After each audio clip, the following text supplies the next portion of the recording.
Welcome to the Wyoming State Library Database Tutorial, Finding Your Relatives in Wyoming Newspapers Digital Collection. From the GoWild.net page, you can access the Wyoming Newspaper Digital Collection several ways, one of them being here under Wyoming. Here under Wyoming Resources, you'll find the link to the Wyoming Newspapers. Wyoming newspapers go back as far as our earliest find, which is 1849. They'll come up to 1922 for the most part, when they were still in the public domain. You will find a few newspapers for more current years. All depends on availability and publisher agreements. You can find out more about that here under the About link at the top. There's also search help. We can start right here at the search box, but notice that you can also browse by city, browse by county, browse by year, or browse by all newspapers.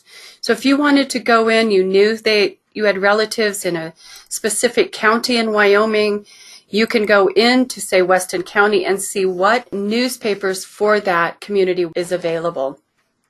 So let's start a search, and because I'm already within the database, I can click in the search box here on the far left. I could also have put this into that search box on the main page. And I'm going to start with something. One of the places to begin for finding family information and just fun to peruse are the advertisements for history of the place and time, as well as hunting for relatives and what they were involved in. So I'm going to launch my search for, and I'm going to use quotes this time, and we'll talk about that. H. Adam Laux, and I'm going to launch my search. One of the first ones we'll look at, and notice as you look down the list of results, it gives you the name of the paper and the year, date and year. On the left-hand side, you'll also see that there are two newspaper names that it has found results in, as well as multiple years. So in these 4 years, we can find H. Adam Laux. So I'm going to select one of the newspapers.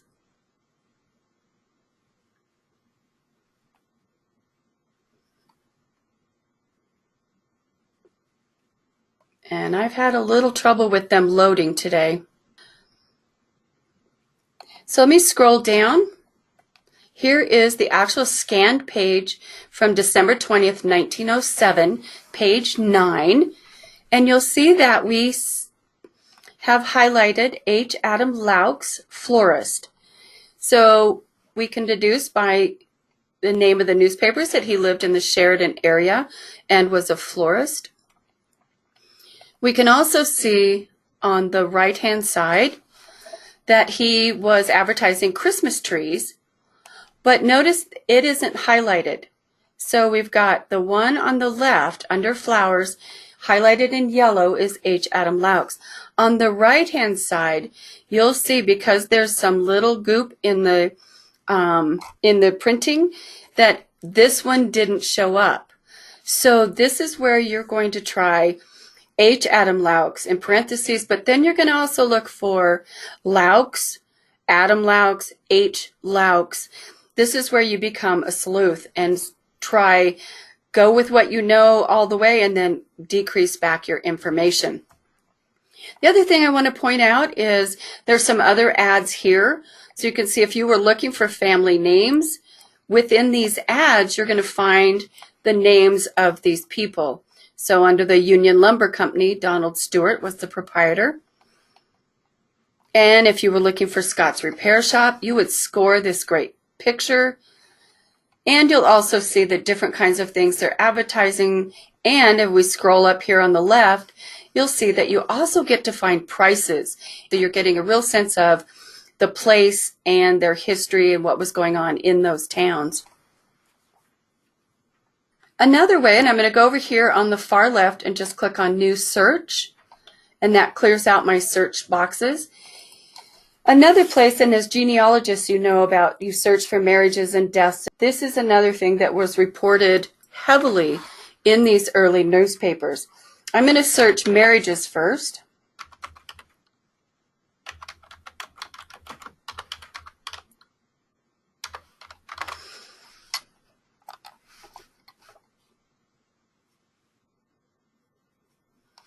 Okay, so this one appears in the Casper Daily Tribune, May 9th, 1919. And notice that it's under society events. When you find something like that in one of the local papers, that's also a thing you can use as a search term with the name of the person, perhaps the last name, because you know there's a society column in that paper. Some are named by the person who's reporting it. Sometimes it's called society events. Times it's called happenings or things like that. So that's a really key place if you're looking for family, for relatives, for people, is to look for that society events kind of columns. The first thing we're going to show is that I was looking for the Patridge and Meier wedding, and you'll see it there on the left, highlighted in yellow, and where they were married in the bride's home. They also give an address. They also give what Mr. Meier's occupation is and where he's working. So this is a boon to someone doing genealogy, that they have addresses, occupations, and towns and who they married, things like that. Also on this page, I'm going to come back up under the society events. And for me, you'll see this top article, birthday party at Van Burgh home. And this happens to be my relatives, my grandparents. And you'll notice that here's another boon to doing historical research on people, is that they would list all the folks that attended a special event. So those present include, and here's all the list, including names of children. One of the things you're going to find, though, when you're looking for specifically married women, is that they will be listed as Mrs. Dana P. Van Burgh, Mrs. C.W. McBride, not their first name. And so you'll find that a lot. You'll need to be looking for just their last name or under their husband's name. Now, if you look over here on the far right under musical recital, Miss Lulu E. Sams, of course, when they're single, they're still Miss. They will have usually their first name. Another thing here, besides those events of the folks that live in those communities, you will also have people visiting the community from other places. So here's a businessman that spent the day in Casper. Or here's William Peldo of Thermopolis, stopped over in Casper yesterday on business. So you'll get people comings and goings, and that's going to be really valuable in finding relatives. I also thought it was really adorable that the stork left a small parcel Wednesday at the Parcel home. The newcomer has been named Carl. So charming. You're going to go down a rabbit hole when you start looking into these newspapers. So I'm going to do another search, and this time let's look at just doing that society events. So we know it's called that in a paper, in a Casper paper, but we can see if it's called that in other papers. So I put society events in quotes, hoping that that's the header. But here's a Laramie boomerang, and you'll see that I'm getting society event came up as a piece of a title. So it's not always going to hit on that particular page on the society pages. Was in the Casper paper is find some of those other communities and see what their society pages are called. For example, this has also got a header called personals. So get those key words, because you're going to find names.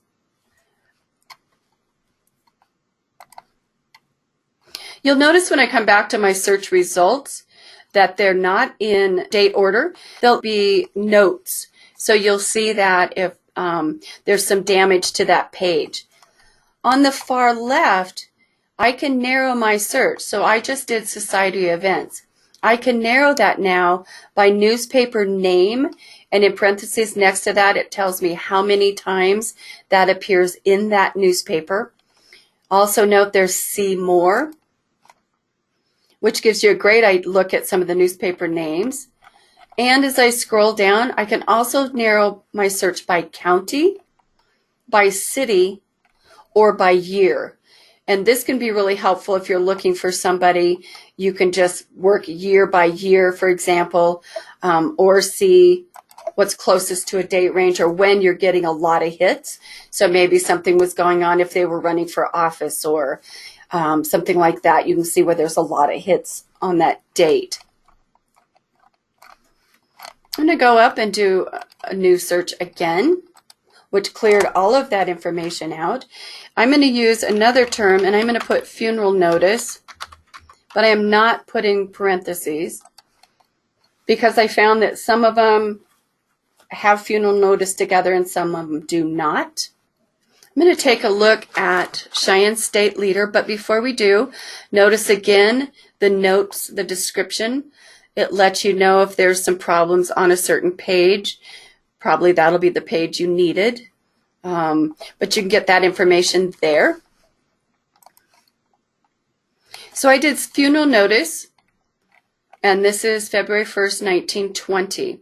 And you'll see that here on page 8 in the Cheyenne State Leader,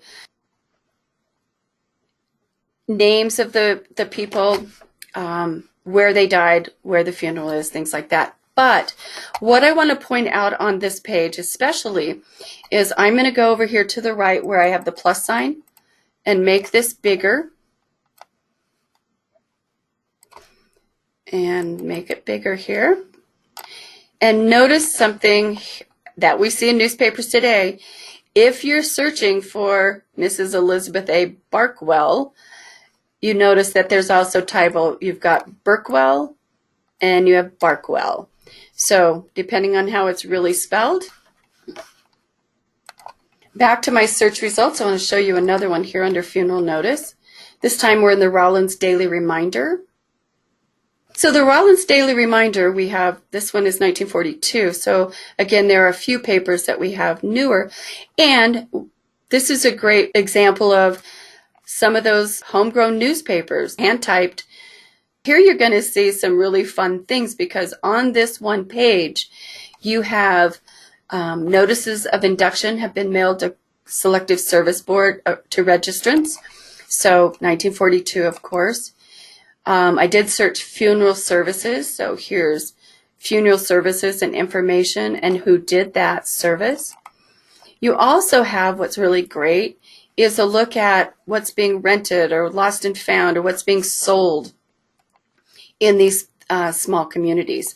So really fun to look at. Again, I mentioned you're going to go down a rabbit hole, but lots and lots and lots of names. Here's the induction notice names. So great place to take a look just using that word funeral notice. Also, when you're looking for wartime dead, using terms like soldiers, they also would do a thing called Today's Casualties. And I'll show you that. I'm going to put that in quotes.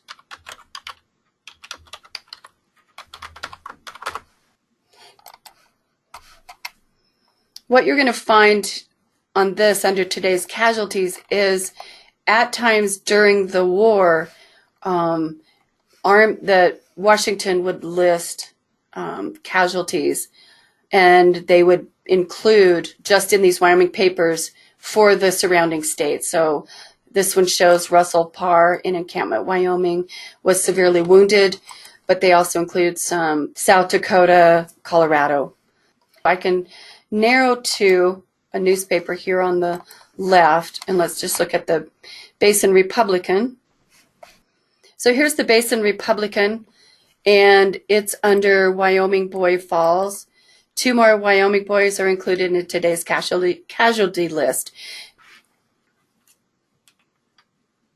Sometimes, as you know, if you do genealogical research and you're doing family history, sometimes you really have to do some sleuthing and practice, search all the terms, then search less is best, and hope for luck. So I'm going to search for the last name, Jerusalem. So here we're going to go on a little sleuthing trip. We're going to search this name, Jerusalem. Specifically, I'm looking for Mortimer. When I search Mortimer, sometimes you can get it, sometimes you don't. But let's just wander through this and watch this story unfold. So I'm going to start in Bill Barlow's budget for June 13, 1904. We see that Mortimer Jesseron was part of the Commerce Cattle Growers Association, and next to this little article about part of the Commerce Cattle Growers Association is his advertisement for Mortimer Jesseron, doctor, physician, and surgeon. But again, I'm going to increase the font here. And you'll see that why I couldn't get closer on the Mortimer is this one is M-O-R-T-I-M-O-R and this is M-O-R-T-I-M-E-R. So again, sometimes less is more. So we know he was a physician in Douglas, Wyoming in 1904. So I'm going to, on the left, I'm going to take off my limiter 1904 and I'm going to take off my limiter Bill Barlow's budget and come back to my main page. And I'm going to go into the Douglas Enterprise for 1920. Over here on the left-hand side, former Douglas people married on the West Coast. So this is the marriage of the sister of Mortimer, Dr. Mortimer Jesseron. Dr. Jesseron was prominent in the business life of Douglas, having served as mayor of the city. He was also invested in various business enterprises. Mr. Jesseron is well known here, having made the city her home for many years. In 1906, Dr. Jesseron left Douglas on a business trip, but never returned, locating to Chitopa, Kansas in 1907. His whereabouts were not learned until a few years ago, and soon afterward he was located on the coast. So we have a little mystery here. Dr. Jesseron disappeared when he left on a business trip in 1907. But that gives you a lot of detail if you're searching for this man or this family. Now we're going to go to the Natrona County Tribune. So Natrona County, we're going to go Natrona County Tribune for January 4th, 1906. And on page 1, and we're going to scroll down under a column that says happenings of the past year. And down here, they're just listing single lines. The bill creating the office of state land commissioner was passed, ... Dr. Jesseron of Douglas mysteriously disappeared. That's it. That's all the pieces that you have. So we continue our search. And one of the papers that we also have later years on, and I'm going to take Natrona County off here, is the Bill Barlow's budget that we have, you notice 1895, but we also have it for 1950. So I'm going to go over here, limit to 1950, where there's one item.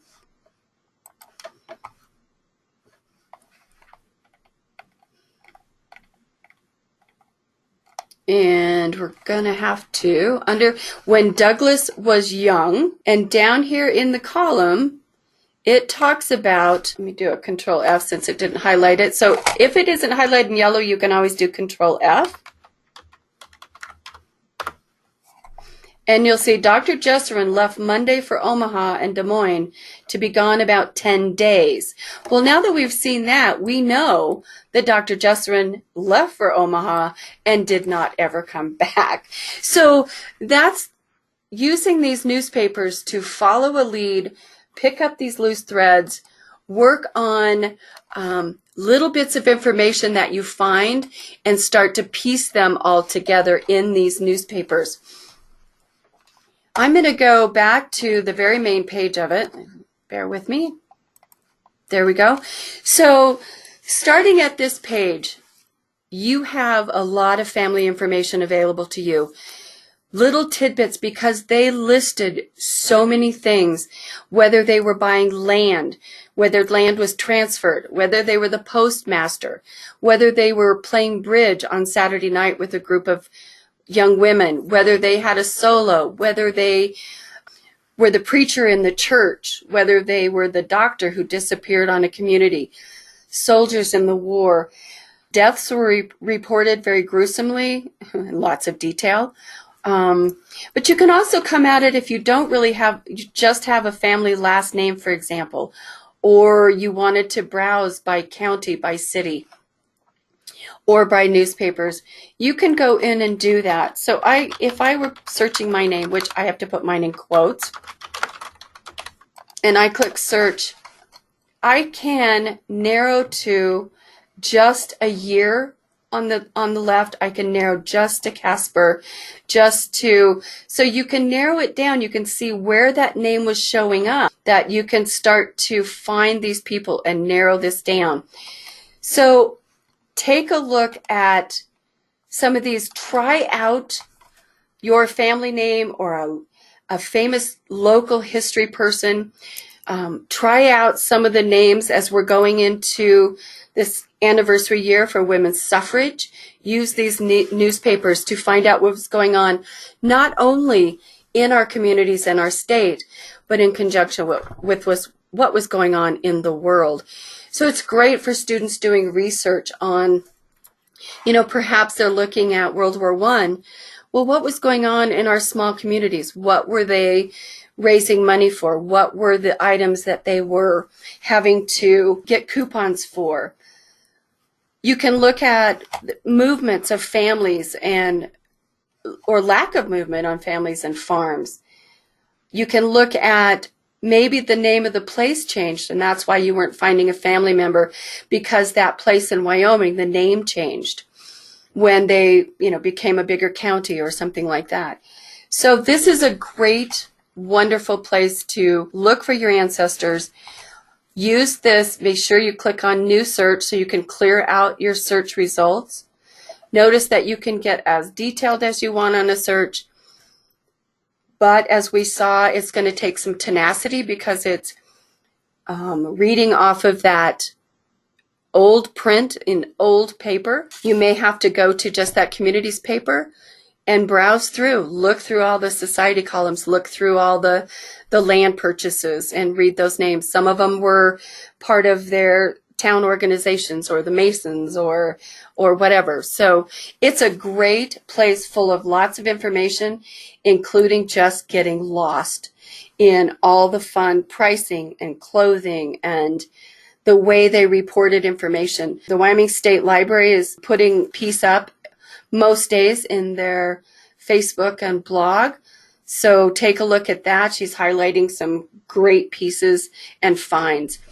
So I hope you'll take a look, find your family name, or if you aren't from Wyoming, some famous person or not so famous person. You've always heard about Grandma Mills in your town. Look her up and see what she was doing and why she made a name for herself, or that your great uncle Sam got caught stealing chickens or whatever. So there's a lot here. So enjoy your hunt, enjoy all your lucky finds, and please share those on your library sites if you find some really great things in the Wyoming newspaper collection. And I hope you've enjoyed this little adventure through the Wyoming newspaper database. Thanks for joining me.